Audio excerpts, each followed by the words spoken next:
Center Melange.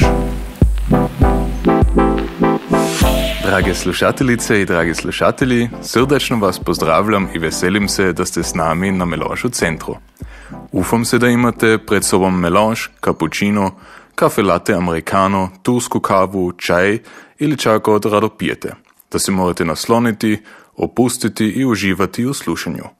U ovom formatu vas redovito pozivamo da nas slušate u razgovoru s nekom osobom iz naših krugov, da ju bolje upoznate, da vas znam da i malo zabavljamo, nasmijemo, natuknemo na razmišljavanje. Moje ime je Filip Aktiran i drago mi je da nas slušate. Današnji gost nam je Marko Kölbl. Veselim se da si s nami. Lipa hvala. Ča ti obično piješ jutro? Ja moram priznat i ja se ufam da ne pokvarim cijeli koncept ovoga podcasta, ali ja mrzim kavu. Ja nikdar ne pijem kavu. Čekaj, ožinoć. Znači okay. Ti dođeš ovdje na Centar Melange? Da. I mi sad zaistinu kaniš isto reći da ne piješ kavu? Da, ali ja moram priznat, ja jako rado, kako ću reći, kavu pit, to je i neka metaforika za druženje i tako gmjedlasto skupa sidit i to. To ja jako rad imam. Ali ja jednostavno ne kanim kavu pit, to me ne šmika. Ali to znači ti ipak ideš rado v kafić? Da, to da. Da ću jednostavno čaj pit. Ali ja ujutro eigentlich samo vodu pijem. Samo vodu, to znači ti isto ne ručuješ? Ne, eigentlich ja predugo spim. Zato. To znači kakovu kavu ti je najbolje uopće ne trebam pitati ako samo vodu piješ na početku, ali si ti onda isto da čaj typ? Da, čaj typ. Ali ja i ne kanim, mene ne šmeka isto crni čaj, samo sve druge vrste. Sve druge vrste, ok. Marko, ti si senior scientist na Institutu za etnomuzikologiju. Da. Ali ti uopće još nisi tako star i senior. Kako se to znam onda predstaviti? Ča to točno znači? Ja samo tako izgledam. Ja sam uopće dost star, ali senior scientist, to se tako kaže, to je taj novi sistem kod nas na sveučilišću. To jednostavno znači da imaš neku poziciju, to slijedi na postdoc. I senior scientist znači ti podučavaš, istraživaš i da, to je to. A s čim se svojim istraživanju sada baviš? Sada trenutno se bavim s afganskom muzikom. Ok. 5 let dugo. Znači, afganska muzika u Beču. Kao muzika afganske manjine, moramo reći. I afganska community je najveća community ka ima područje u Azije, u Beču, a to je u međuvremenu nastalo i važna muzičko društvo. Znači, postoji to ovdje zaistino toliko Afgance da... Da. Ne znamo točno, 45 stuv ili tako. I naravno od 15. ljeta do sada je ta manjina veće i veće nastala. Ok, jako zanimljivo. A kako si tomu došao? Kod nas na institutu imamo, to je naš fokus, muzika manjin, i to znači ne samo autohtonske manjine, nego i migrantske grupe. I mi, kako se, ja ne maram mi reći, mene još ni bilo, ali na institutu smo isto imali fokus na bosansku muziku u 90-ih let i tursku isto iz ex-ju zajednice i tako dalje. I sada sirijsku muziku i afgansku muziku, to sad istraživamo jednostavno, jer je to sad realitet u Beču i u Austriji. Cool, jako zanimljivo, zaistino. Jedna tema je stinjačko javkanje isto, ili? Da. Znači, Totenklagen. Da. Povida nam, čaj je to točno. Čas se znamo pred tom predstaviti. Da, rado. Ja sam se dosta dugo s tim bavil. To je bila tematika moje disertacije. I javkanje to je jednostavno zbogom davanje na muzički način.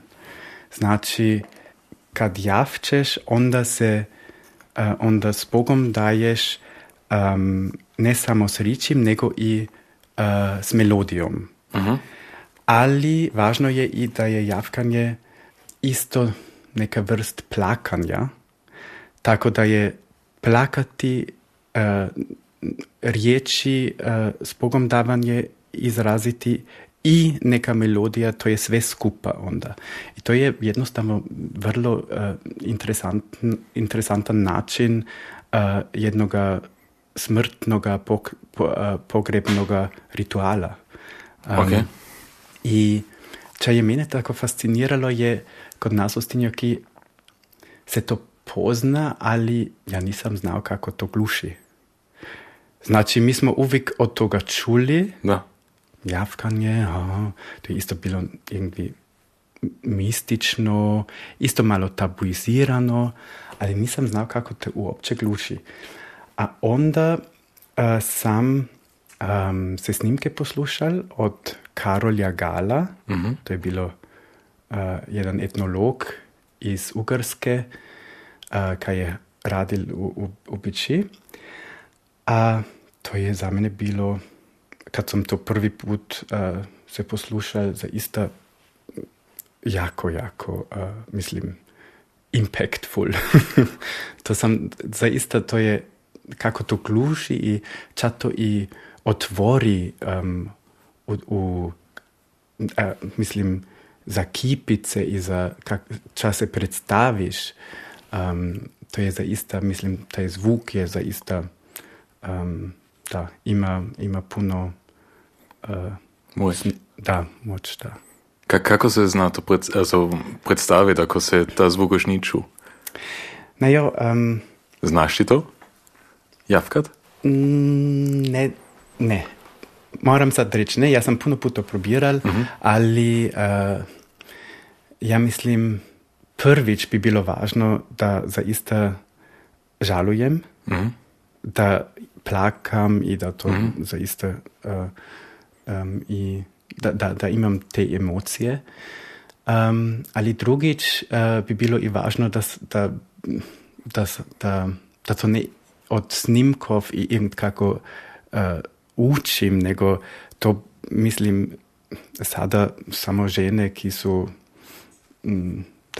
stariji nego 70, bi ja sad rekal, znaju i to znači mi nismo imali mogućnost mladi da to uopće čujemo i da to na neki naturalni i natürlich znamo. Ali treći razlog bi bilo da to samo žene smiju načiniti. Zaistinu, to smo samo žene? Da. Kad se muži ne plakaju, ili znači? Točno. Zaistinu? Da, imamo iznimke, ali to bi bilo, mislim, to je i to je ne samo kod nas u Stinjoki ili u Gradišću, nego to se vidi u celoj Europi. Ok, sad bi jako rado znao kako to... Se to da, kako to gluši, se to da kada poslušati? Postoji tako jedan arhiv, koga se mora biti online pogledati ili poslušati, tako ča? Also mi smo od kulturne inicijative Stinjaki smo sad se odlučili da ćemo neki online arhiv skupa staviti. Okay. Ne znam sad točno ćemo, aber irgendkakove javkanje snimke ćemo isto naći, ali ja mislim imamo samo jednu knjigu, možda neki slušatelji to poznaju, Muzika građanskih Hrvatov, ta mala čelena knjiga. A te imamo i CD внутри i te je jedna snimka od Štefana Kočiša. Okay. Ali moram reći, to je super snimka, ali to nije in aktu, kako mi kažemo. Znači, to nije, to je bilo eksplorativni intervju i znači ta žena je, da, je to na neki način za mikrofon javkala. Ali ako moram to sad opisati, kako to gluši, bi rekal, kako jedna jako tužna, arhaična, improvizirana jačka. Znači, između plakanja i jačanja. Tako. I naravno su ljudi i kreščali i glasno vikali ili tako od tuge. Ali da, između plakanja i jačanja bi bilo, mislim, onda se ljudi moraju irgendča postaviti. To znači, ti si tvoje diplomsko delo o tom pisao? Ili koje delo je to bilo? Ne, moju disertaciju. Disertaciju si pisao. Da. Ni to bio za tebe onda jako tužan čas? Kada ako se cijeli čas baviš, ili dugo, ja mislim da si se dosta dugo bavio s tim, a to je jako tužna tematika, mislim. A teška je isto. Da, to je, ta pitanje puno puta ljudi pitaju ovo pitanje. Ja mislim, ako se wirklich furt s tim baviš, onda imaš i neku, onda je to to nije tako u blizini. Ako se to dost puta poslušaš, onda je to na neki način i abstrakt. Znaš? Tako da, naravno, te emocije su isto del ovoga dijela, ali da iz etnografske perspektive bi rekal, ti imaš mogućnost da se od te emocije na neki način distanciraš. Ok, no ako se to zna, onda je to ok. Ali na svaki način, zaista mene jako zanima kako to gluši, ako je to online, ta arhiv, onda ću si na svaki način poslušati. Mislim, da je teško bilo, vakuć je, moram priznat, kod terenskog istraživanja, ako pelaš intervjue, a onda moraš te stare žene, najveći put su to bile žene, pitat kako je to bilo kad je vaš suprug umr i tako dalje. To je teško. Če onda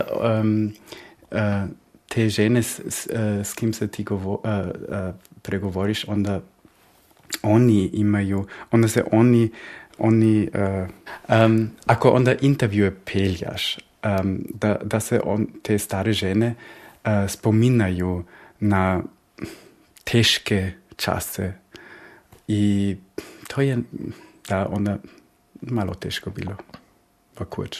Da, to vjerujem, to je sigurno i jako teško.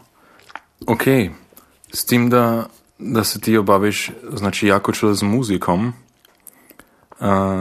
sviraš ti jedan instrument? Da, ja sam s klavirom počeo. Ja sam bio 7 let star i od početka je to eigentlich bilo na neki način jako važno za mene. Pokidob da je moj otac i violinu studiral,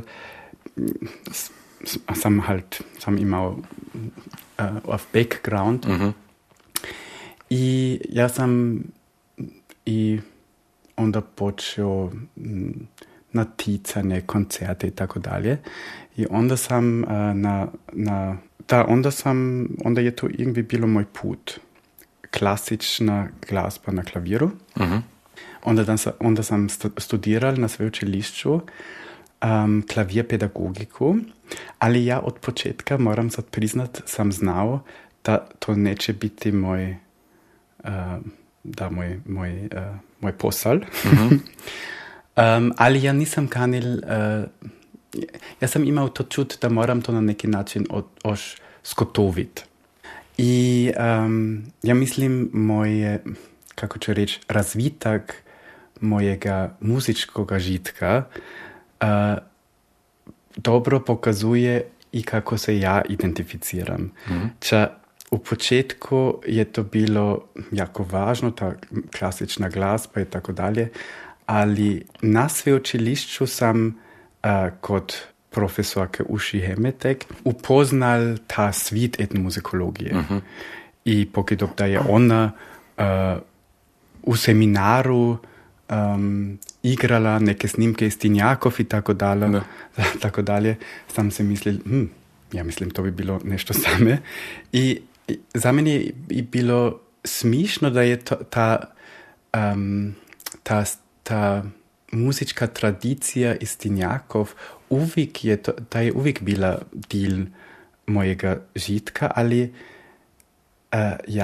to sam tako naučil, da imamo tu veliku razliku među klasične glazbe, to je ta glazba, ta muzika, kaj je jako vrijedna, i narodna muzika, to je na neki način, to je nako ovdje. Da. I ja sam onda i zbog istraživanja i kroz toga da smo na institutu, i ja sam onda vidjel kako je eigentlich ta klasična glazba, mislim, da, uvijek je to važno za mene, aber da to nije centrum da se ja eigentlich ne za klasičnu muziku tako interesiram kako za narodnu.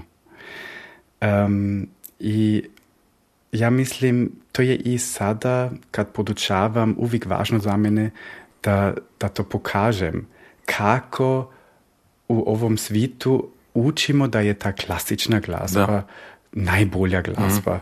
I sveća je irgendwie isto pop glazba, ali osobito narodna muzika, da su te muzičke stile ne tako vrijedne. A to mi je wirklich jako šteralo. A mislim, da je to i bilo veliki razlog. Ili ja sam i naučil, da je ta druga tradicija iz mojega žitka važnije za mene. I onda sam se odlučil, da će to moj put biti. To znači, tvoja veza u glavnom domom te opet na put spravila? Da, tako bi mogli reći. Ali ja moram priznati, da je bilo važno za mene da sam studiral klavir. To je i bilo na neki način početak mojega istraživanja ili mojega puta u etnomuzikologiju. Znači, bez toga ne znam, bi to bilo tako. Ali na druge strani, če isto znamo, sad, ako idemo na klavir, da si pred sada u cirka več od 20 let dobil 3. mjesto pri naticanju u klaviru u Pragu. Štima to? To ti znaš. No, to hrvatske novine povedajo, a oni su te onda hvalile kao veliki talent. Znači, oži to mora biti, je te onda dalje pjelilo na muzik uni, da... Da. Ali ti si isto bio na muzičkom gimnaziju, ili? Da. To znači, to je onda sve skupo vjezalo i... Da, to je sve skupo bilo. A ja mislim, da ta izobrazba na klaviru je za mene naravno bilo dobro, ča ja sam puno naučil i iz muzičke perspektive, ča je sada i potrebno za moj za poslu, za to, ča ja delam. Ali i na muzičkoj gimnaziji je to bilo tako, da je samo ta klasična glazba vrijedna bila. I ja mislim, kad sam bio teenager, onda to meni nije tako jasno bilo, jednostavno. Ja mislim, kad si morao biti isto s tim odrasao. Da. Ja mislim, ako ki zgrada ki to ne tako pozna, zato ga mora biti klasična muzika, to če je za nas, mora biti narodna muzika ili tako če sem narodne jačke mora biti.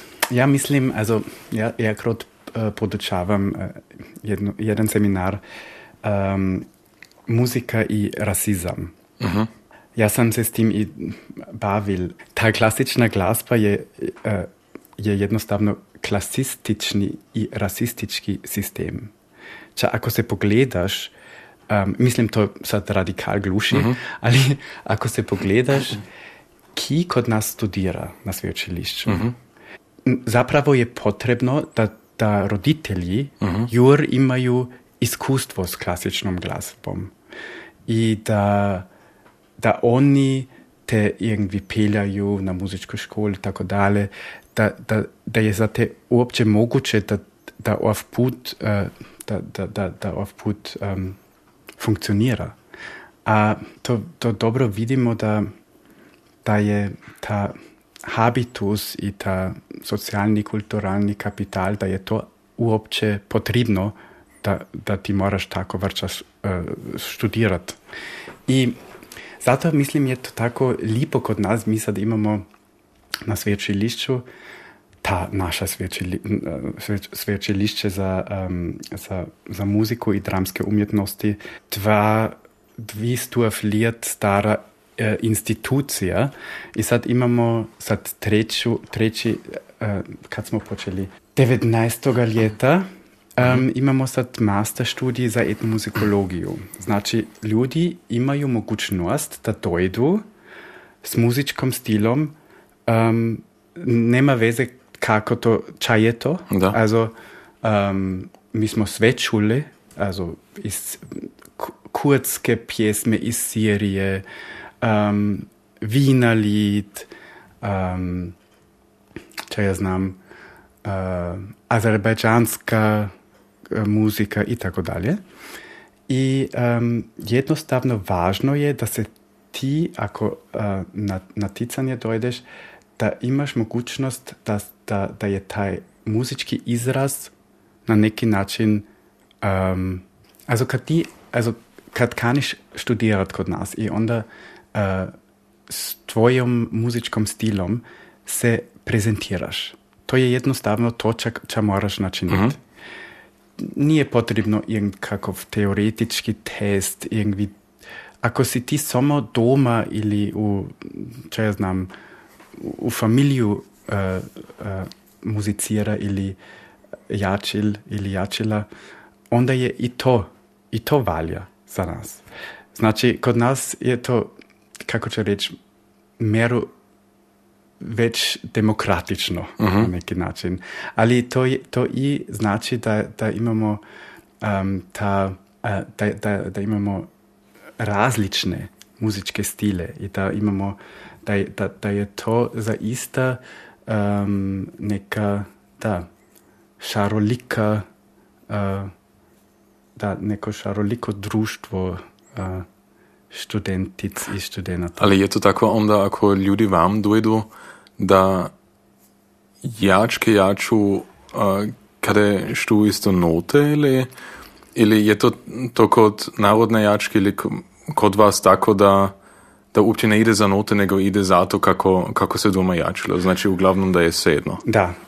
Also, to odvisi od stila, ali uglavnom bi rekal bez note je standard kod nas.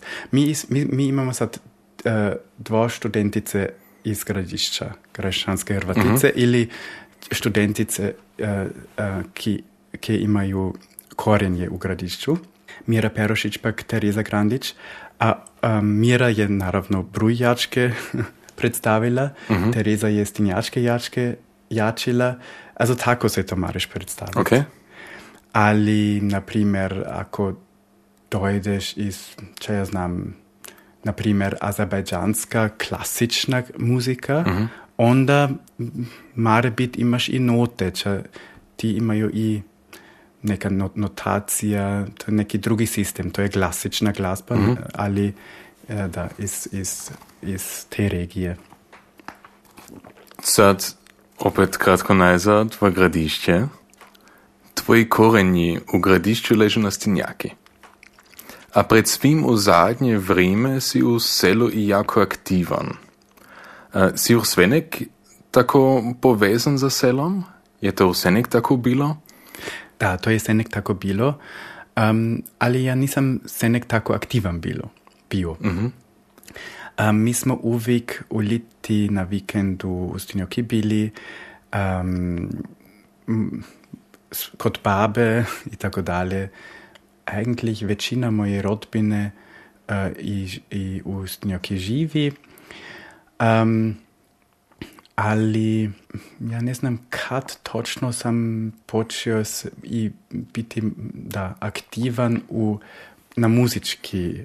na muzičkom terenu. Znači, kod Stinjačkoga kola, onda smo i utemeljili naš vokalni ansambl Šari Stinjaki i tako dalje. I s kulturnom inicijativom Stinjaki smo isto dost priredbe načinili i tako dalje. I da, to je već važno za mene nastalo. Ali znači to isto da te onda vličija se već na Stinjaki ili vidiš se ipak kao Bečanac, ki ide na odmor ili čo znači pojít na Stinjaki za tebe? To znači doma moram pojít. Da, doma moram pojít. Ali ja sam ipak Bečun, kako se u Stinjoki reče, Bečun, grašansko-hrvatski Bečun, ali i Stinjak. To oba dvije opcije su nevidljivo. Da. To razumijem. I da, sad ja sanjam da se staru ižu renoviram. Ja bi najrađe imal tako tipični Štrekhof. Čekaj, znači staru hižu, znači to za tebe cijeli stan ili znači to jednu sobu? Ne, stan. Da, okay. Ižicu. Moju Ižicu. Ali da, to ja sanjam. Ali ja mislim da i u budućnosti, ja mislim Stinjaki, da, na neki način je to natura, arhitektura i naravno kultura, muzika, ali najvažnije su to Stinjačani, also mi rečimo Stinjoki, to su ljudi u Stinjoki. Hrvatske novine uvijek piše Stinjačani ili Stinjačanke, aber ja mislim ljudi iz Stinjakov, to je uopće to ča za mene i to ča je za mene i domovina ili tako. Kako si isto rekao, si aktivan u kulturnoj inicijativi i lani ste isto imali ta veliki uspjeh da je Stinjačka svadba, dakle birovni običaj Stinjakov, došla na UNESCO listu. Kako ste došli na tu ideju i kako se mora ta proces predstaviti? Also to je tako bilo. Ja se s tim bavim. Also ta UNESCO lista je važno i za mene kod istraživanja, kad istraživam i naravno u etnomuzikologiju je to jedna poznata lista. Ja sam se uvijek pital zač su elemente koruških Slovena i grašanskih Roma na listu, ali grašanski Hrvati nimaju ništa. I Stinjačka svadba je jednostavno jedan ritual, jedan fenomen. To wirklich vrlo dobro paše na ovu listu. To sam ja i znal, da će to uspješno biti. I onda sam ja isto kod Tereza Grandić, moja sestrica, kaj je sad isto kod nas na sveučilišću, smo iz znanstvene perspektive se to i pogledali. Ča naravno ta molba je zapravo znanstvena molba. Znači, i moram priznat da ja jednostavno znam kako se to piše I da, onda smo pitali u seli, to je jednostavno, naravno isto važno, da Selotokani. Da nije to samo ideja od mene i Tereze ili kulturne inicijative, nego da i druge da druge društve i tako dalje to podupiraju. I isto smo iz, ćemo sad reći, grešćansko-hrvatske scene ljudi pitali da i oni to podupiraju, a onda, da, moram reći, pokidop da imamo tako puno materijala i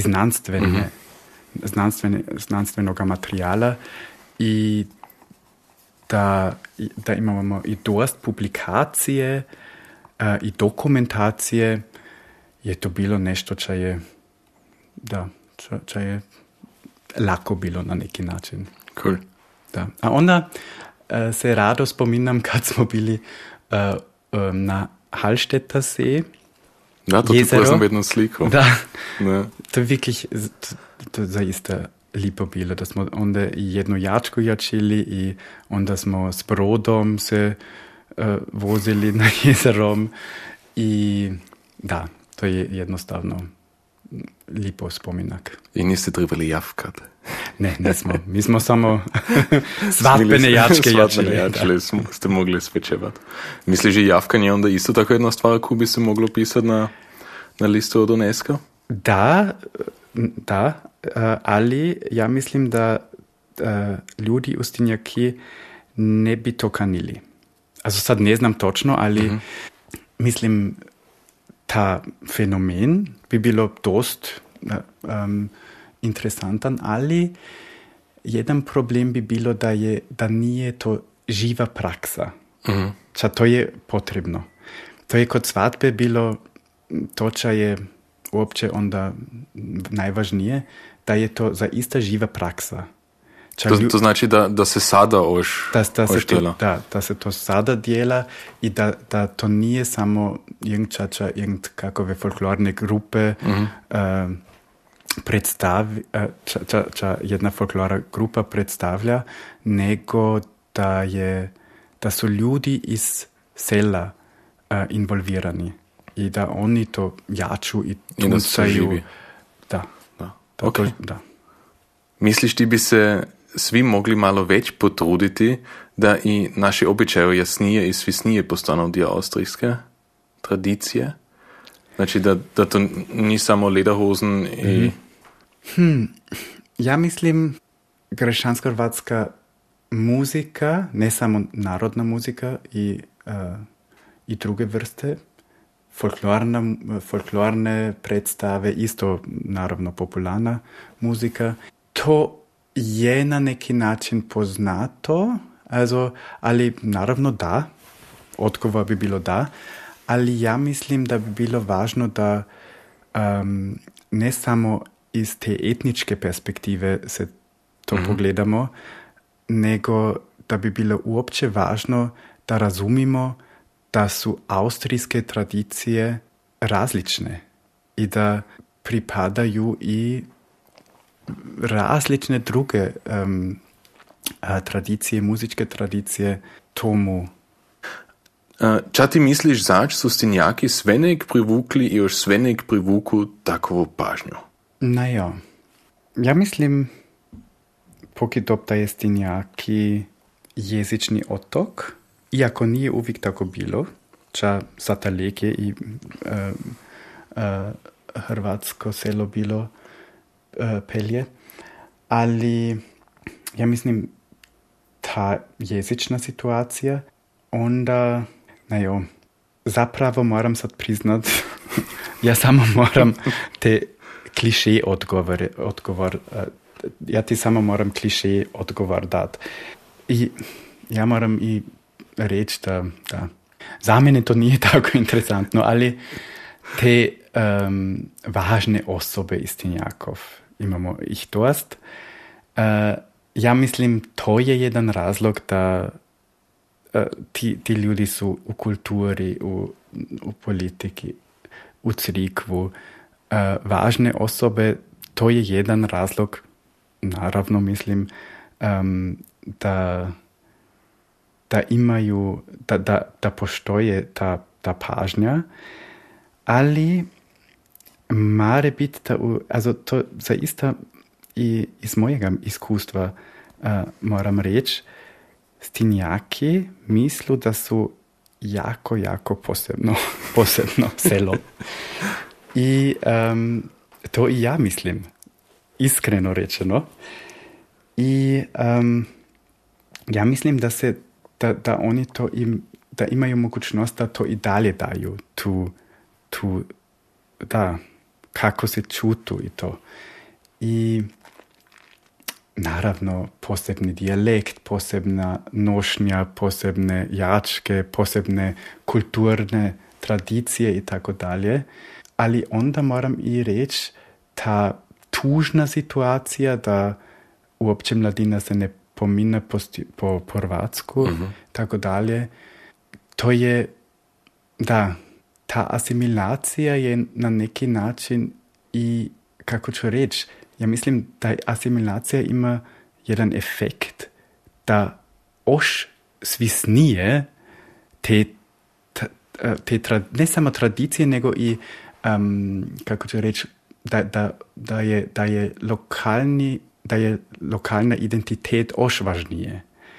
I da je uvijek mi smo Stinjaki, da to i na neki način je ispod toga, da je to ispod toga da zapravo to čaje naša identitet zgubimo već.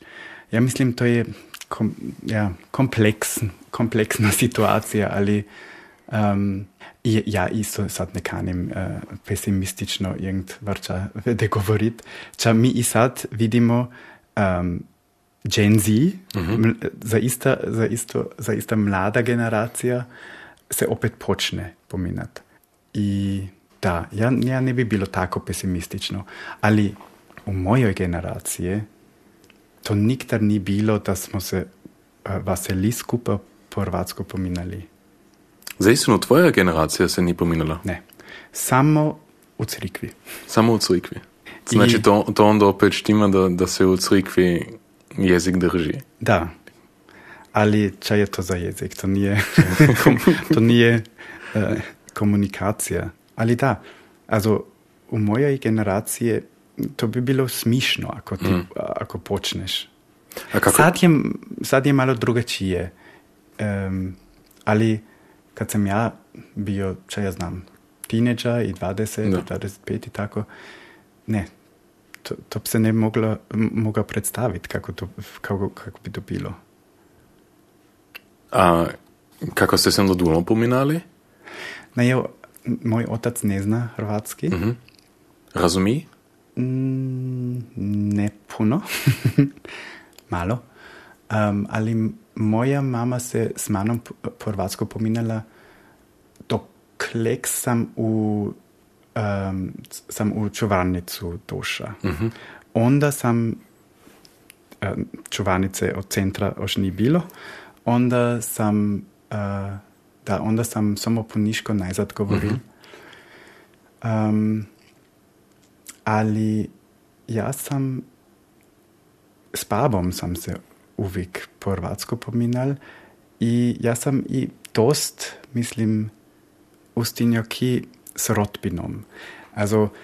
Iako smo vakuć tako ili tako, ali da, osobito stare tete i tako dalje. To je za mene bilo važno. A onda moram priznati da sam se aktivno s tim bavil i zbog istraživanja, ako analiziraš irgendakove tekste i tako dalje, onda, ili ako peljaš intervjuje, ne samo u Gradišću, ja sam isto istražival u Dalmaciju, u Hercegovini, onda naravno je to potrebno da se malo baviš i ja to još uvijek furt dalje delam. To mi je jako važno. Ali ja znam da je moja jezična kompetencija na stinjačkom govoru najbolja. To je wirklich za mene, to je jezik ov jezik maram jednostavno tako koristiti. Standardni grašansko-hrvatski jezik je, malo je teže. Ti si isto rekao da si aktivan kod stinjačkega kola i osnovao si Šare stinjake. Opiši nam malo svoje djelovanje na stinjaki. Ča ti uprav sve djelaš? Ja mislim da imaš ti 1000 stvari, ki to djelaš, a usput onda dostaneš jedan UNESCO kulturerbe. Kako se to znovu predstaviti? Ja sam kod stinjačkoga kola kodno tancuaš počeo, jako ne znam kad je to bilo.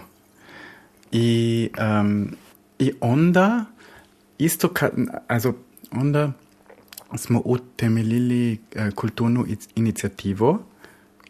inicijativu Stinjaki zapravo zato što smo kanili organizirati Dan mladine. Ali onda smo i dalje delali s kulturnom inicijativom i ta zbor ili vokalni sastav u Stinjaki zaista puno ljudi znaju jako dobro jačit. I puno su i rekli da kanu već jačit i da kanu i stare narodne jačke jačit. I onda ja sam se jednostavno mislil, ako ljudi to kanu, mislim ljudi, u većinu su to mladi ljudi, onda je to, mislim, važno. Onda je to jasno da ja to delam. I ja imam tu izobrazbu i mislim, što se tiče dalje davanje muzičke kompetencije, pedagogika i tako dalje. I iz etnološke perspektive to isto skupa paše, a ja moram reći da je to na neki način i jedan projekt da potvrdim muzičke tradicije, vokalne tradicije našega sela. I mi isto kanimo iskopati neke stare jačke i tako dalje, za isto pokazati čo mi imamo. I meni je važno da naravno imamo nastupe i tako dalje, probamo, ali meni je i važno da je ta kompetencija jačenja, da je to i u užitku v krčmi ili tako nešto čo onda moramo koristiti i čo ne samo da to delamo kao jedna vokalni sastav, co ćemo na sceni nastup imat, nego da to i mare bit... Da se živi. Da, znači ne samo na nastupu, nego svakdje. Da, i da to i mare bit na neki način revitalizira to, čo je uvijek bilo u Stinjaki, da ljudi v krčmi nacisti jaču. Imate vi još krčme? Da, 5. Ča? Ok, ali gonc iskreno, sad znamo zašto su na Stinjaki si tako uspješni. Da, vi još imate 5 krčmov. Ali to na svaki način onda isto znači da ti uglavnom stojiš rado na pozornici? Da, to da. Iako moram reći, sad na sveučilišću ja zaista puno istraživam, podučavam. To je zaista i želja od mene da opet već umjetničke projekte imam i da to je i važno za to, čo ja delam. Podučavanje i tako dalje. To je isto na sveučilišću, to je umjetničko sveučilišće, to je i važno da ti iz umjetničke perspektive čo delaš. Da. Na svaki način mislim da si na veliki pozornici stao, kako sam čuo. Nastupal si v Bečkom Burgteatru. Povida nam čo o tomu, kako si došao do tija mogućnost. Čo je to bilo? Ja sam u zboru jačil jednostavno. Da, to je bilo veliki muški zbor. Uglavnom, mislim, su sve bile od naše sveučilišće. Uglavno ljudi ki su studirali pjevanje, jačanje. A to je bilo jedna predstava ka je cijela muzika samo došla od zbora, od našega zbora. Da. To znači, čekaj, ki zbor je to onda bil? To su postavili za ovu priredbu. Da. Ok, cool. A kako je to bilo? Super je to bilo. Also, ja sam kao student, kad sam studirao klavir i onda i poslije kad sam još počeo s disertacijom, sam se kao glumac pinese služil i ja sam puno s Hupsijom Kramerom skupa delal, to je zaista bilo i lipa vremena mojega života. U slobodnoj sceni, jako, kako ću reći, apsurdne apsurdne stvari smo načinili, ali da, ja sam uvijek onda skupa vezal ta, kako ću reći, performance s muzikom. To je uvijek bilo to, čo ja nutra dajem. Super.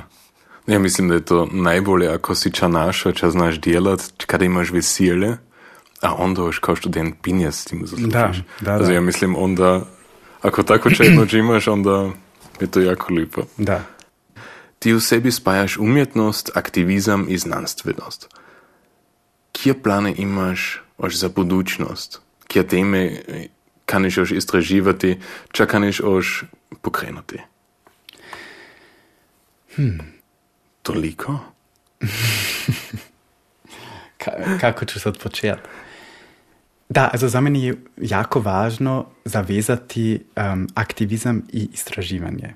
To za mene je na neki način skupa kjera. Moja glavna tematika je muzika manjin, iako moram reći da su manjin ne samo etničke manjine, nego da je ta naziv manjine, da su manjine jednostavno sve grupe ki su na neki način marginalizirane. I to će je onda uloga muzike ili isto tancanja u tom okviru, to je to, čo mene iz znanstvene perspektive interesira, a kako se onda, ča imamo za mogućnosti da se to i na političkoj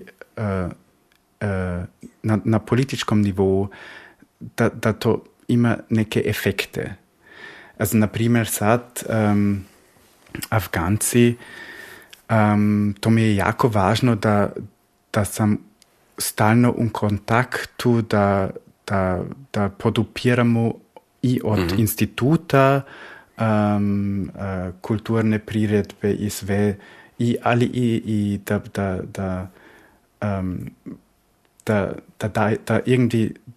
da je ta pomoć i ča se tiče azilski sistem i tako dalje, da je to zavezano s tim, ča mi istraživamo. Ča mi smo, mislim, to ne bi bilo moguće da ja samo da ja načinim intervju, a onda gotovo. Ne. Da. To je uvijek, to je neka stalna borba uopće. I pak onda kao umjetnik je važno da i gajem razvitak iz umjetničke perspektive.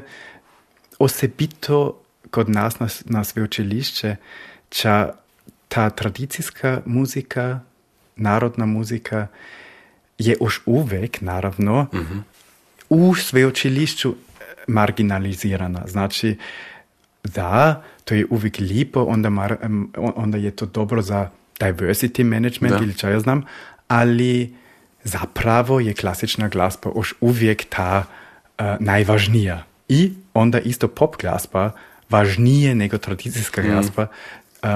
A to bi bilo i važno da umjetničke projekte u tom okviru i moje also ja imam neke plane da to zavezam i s istraživanjem i sad je kod nas na sveučilišće to neki trend artistic research, umjetničko istraživanje, da iz umjetničke perspektive ili s muzikom ili s, čo ja znam, performance ili tako dalje, najdeš ili iščeš pute za teoretičke za teoretičke pitanje i tako. Also to je nešto će biti važno u budućnosti za mene. Ali uvijek s tim pogledom na politiku i na manjinska prava. Also čo je sada za mene jako važno je rod i seksualnost. To su, mislim, gender studies u etnomuzikologiju. To je jedna tematika u Austriji ne tako poznata. To je za mene i na neki način, ja mislim, to je i mogućnost za mene da jednu novu direkciju malo počnem da informiram. Ja ti želim na vsaki način čudo uspeha tomu projektu i da se tvoje cilje dostigneš, kjer si vrgal. I sad bi još imao 2 pitanja. A prvo pitanje je bilo, ako imaš 3 želje, kje bi to bile? 3 želje. Ok, prva želja, vjerojatno malo egoistično, da ću uvijek veselo i zadovoljan biti s tim, čo delam. To je važno. Ne samo na poslu, ne samo na delu, nego i, also uvijek. Druga želja, da već ne postoje diskriminacija na svijetu. Mislim, da to je i jako zavezano s tim, čo delam, ali da ljudi razumu, da su ljudi različne i da se nauču da moraju skupa živjeti bez diskriminacije. To znači uopće mir i ljubav. Isto jako važno. Da, u ovom času. Ok, treća želja, to je eigentlich za mene teško, to je kako da bi sad došla jedna vilja i rekla, ča se za 3 želje želiš, a onda moraš tako premisliti. Ne, ja bi rekao,